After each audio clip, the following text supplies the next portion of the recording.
of Caitlyn, and then we'll see a feud between Caitlyn and Layla probably derived over who will be next in line to challenge for the Divas Championship. I wouldn't be surprised at all if we saw either Layla versus Caitlyn or a three-way match between Caitlyn, Layla, and AJ for the Divas Championship, or probably even AJ versus Layla for the Divas Championship after Layla gets one over Caitlyn, which I wouldn't expect to see because of the fact that it would be to promote the fact that Caitlyn had turned heel. They tried turning Caitlyn heel a couple of months ago. They put it on hiatus because they reached a point of confusion with Caitlyn's character, and then they jumped back with that. We didn't see Caitlyn on WWE television for a while. She comes back revitalized and goes on to win the Divas Championship in her hometown of Houston, to lose it only a few months later in a very emotional match that had also had a psychological advantage for the challenger, and that was something that was touched on a lot in this Divas Championship match by the commentators in this match. They talked about the psychological advantage and how much of a psychological advantage can play on the outcome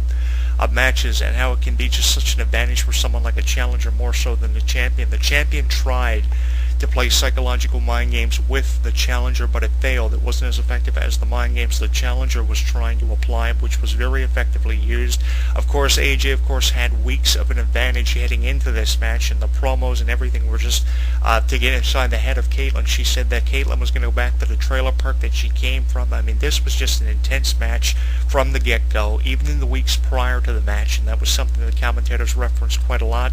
There was also a lot of comical relief from the commentators, which I really wasn't a big fan of because it kind of took your attention away from what was happening in this phenomenal pure wrestling match. It was a great representation of the Divas division. I hope we see more of these matches in months to come, regardless if it's AJ versus Layla, Caitlyn versus Layla versus AJ for the Divas Championship. I want to get more pure wrestling matches in there for the Divas division, and I think one of the biggest reasons why this was such a phenomenally executed pure wrestling match was because we're just weeks away from the premiere of Total Diva as part of E! Network's brand new summer lineup, so they had to represent the Divas division phenomenal on pay-per-view, and look for that to continue in the months to come, like July and August, especially in the weeks of novelty for Total Diva. I mean, AJ and Caitlyn represented the Divas division so phenomenally well. Both the champion and the challenger deserve a lot of credit because this really was a two-diva effort, and I am looking forward to the rematch at Money in the Bank, and I'm hoping that it's going to be just as phenomenal of a pure wrestling contest. It'll probably result in AJ retaining the Divas Championship, and that is why we will see Caitlyn turn heel, and then we'll probably see a three-way feud derived from this feud between Caitlyn and AJ for the Divas Championship, throwing Layla in there, which will give us an even better pure wrestling match, because if you go back to matches like AJ versus Layla on SmackDown, the first ever match they had was such a phenomenal representation of what the Divas division is truly represented by these days. Phenomenally skilled athletes who can give you pure wrestling matches. Congratulations to both AJ and Caitlyn for this phenomenal match, and even matches prior to this one like Layla versus AJ, which was a match that I actually showed you in my video blog, Cheap Shots from Jonathan Clarke, and actually included as part of our videos in our imagery form on our website because of how phenomenal of a pure wrestling contest this match actually was. Something I wasn't a big fan of throughout the progression of this match was the referencing of Twitter. On the screen you noticed a lot of trends on Twitter, and especially how the trends were nothing having to do with the Divas Championship match. There was one trend of AJ and Caitlyn throughout the entire match, and there were a couple of trends of The Miz and the new Intercontinental Champion Curtis Axel, which was the previous match leading up to the Divas Championship match. I understand the heritage of the Intercontinental Championship, and of course how you have a novelty Intercontinental Champion who had his first Intercontinental Championship reign and his first ever WWE title because he's the son of Mr. Perfect and the grandson of Larry the Axe Hennig. I understand the history of the Intercontinental title, how it's been held by so many WWE and World Heavyweight Champions over the years,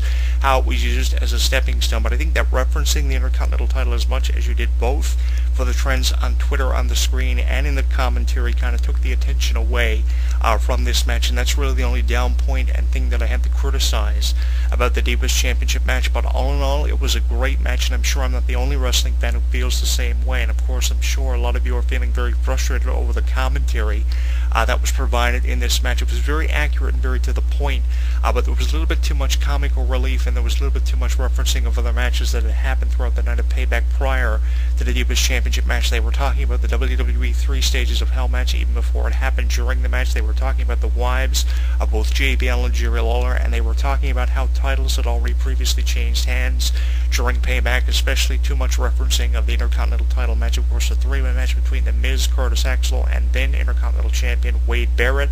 Would really love to see Wade Barrett face Curtis Axel in a rematch for the Intercontinental Championship, but of course he's a part of the World Heavyweight Championship Money in the Bank ladder match at the up-and-coming MITV pay-per-view, so hopefully Wade Barrett will prosper, and hopefully the reason behind him losing the Intercontinental Championship is to catapult his career into his first ever opportunity at the World Heavyweight Championship from a one-on-one perspective. That's one of the guys that I'm hoping to benefit from the World Heavyweight Championship Money in the Bank ladder match. All new talent superstars featured in this one, so that's going to be big.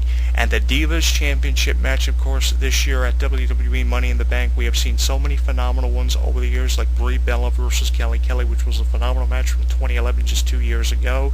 The 2012 Money in the Bank pay-per-view also had a very impressive Divas Championship match, and this year we're going to get a trifecta of 3 WWE Divas Championship matches that have been phenomenal, as AJ versus Caitlyn. The rematch from Payback will be the third triple-header pure wrestling match when it comes to Divas Championship matches. So I invite you to join in on the conversation on our recently balloted Facebook player.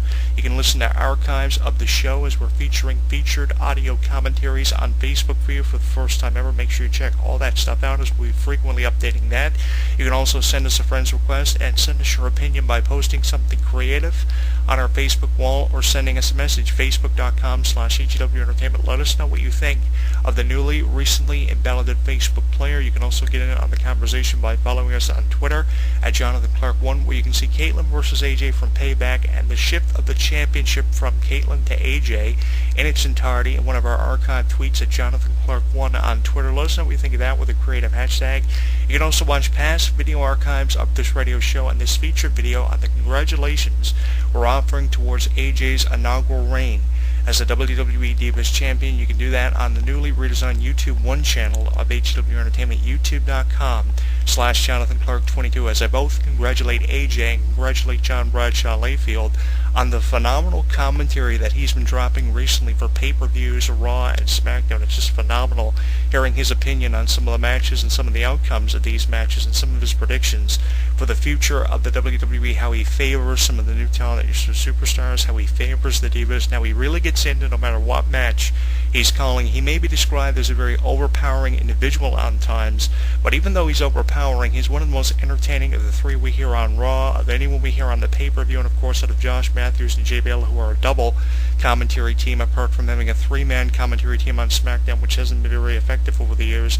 John Bradshaw Layfield, no matter what you have to say about him, no matter if you like him or you don't, has been a phenomenal commentator, and that's probably why he's on virtually every WWE show and pay-per-view, both Raw and SmackDown. If there was one guy to hear on both Raw and SmackDown, you would definitely have to choose between JBL and Jerry Lawler, and of those two, probably JBL would come out on top as the #1 guy, and I really am proud of what JBL is doing, and I'm not just saying that because I've had the opportunity to interview him and know him personally, but it's just because he's just done a phenomenal job since coming back to the WWE after saying for months after his retirement in his final match with Rey Mysterio that his career was over.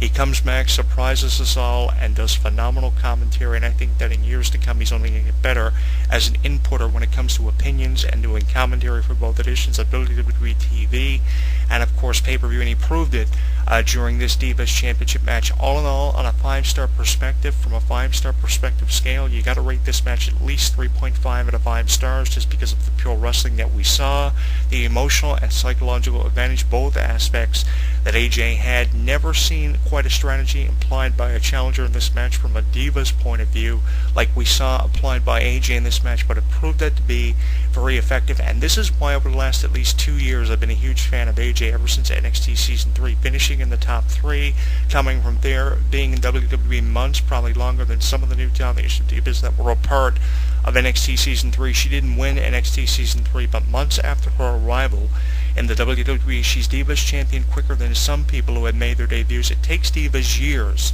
to become the Divas Champion. It took Kelly Kelly at least 5 to 6 years before she ever won her inaugural Divas Championship, and just months after her arrival, after coming over from NXT Season 3, AJ Lee can now call herself very proudly the new WWE Divas Champion. What a phenomenal way to promote the Total Divas series coming to E as part of the all-new summer lineup. Check out the official website of the E Network for additional information. It stars divas like the Funkadactyls, Natalia, the Bella Twins, and of course, your new Divas Champion AJ, who's going to have a lot of time on that show because now, of course, her new Divas Championship reign, which she's currently enjoying right now, and of course, it's probably going to last at least 5 to 6 months. That's what I predict, as AJ still has the best years of her career ahead for her.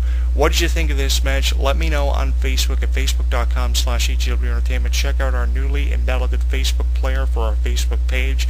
Tweet me something creative with a creative hashtag on Twitter, twitter.com/JonathanClarke1, and of course subscribe to us on YouTube if you like this video, youtube.com/JonathanClarke22. Congratulations going on the behalf of this radio show and myself as a radio host and columnist, and speaking from that point of view, to AJ on her inaugural Divas Championship reign. You can see this match as part of the Payback DVD release, and if there's one match to pick up the Payback DVD or Blu-ray for, it's AJ versus Caitlyn for the Divas Championship. On a 5-star scale perspective, at least 3.5 out of 5 stars is what I'm rating this one. Tell me if you agree with my rating. Check out the newly embellished Facebook player as part of our Facebook page and our new design. You can also tweet us something creative on Twitter at JonathanClarke1, where you can see AJ versus Caitlyn in its entirety, and of course you can watch past video archives, including this feature video on AJ's inaugural reign and the inception of it as Divas Champion. youtube.com/JonathanClarke22, the new YouTube 1 channel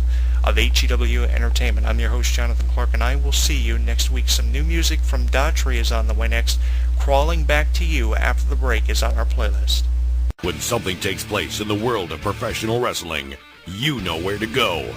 WrestleZone.com. WrestleZone.com. Covering all the latest breaking news daily. Interactive forums where you can chat with thousands of other wrestling fans. Exclusive editorials and audio features by some of today's top wrestling superstars. Exclusive video content, weekly polls, live play-by-play coverage of every WWE and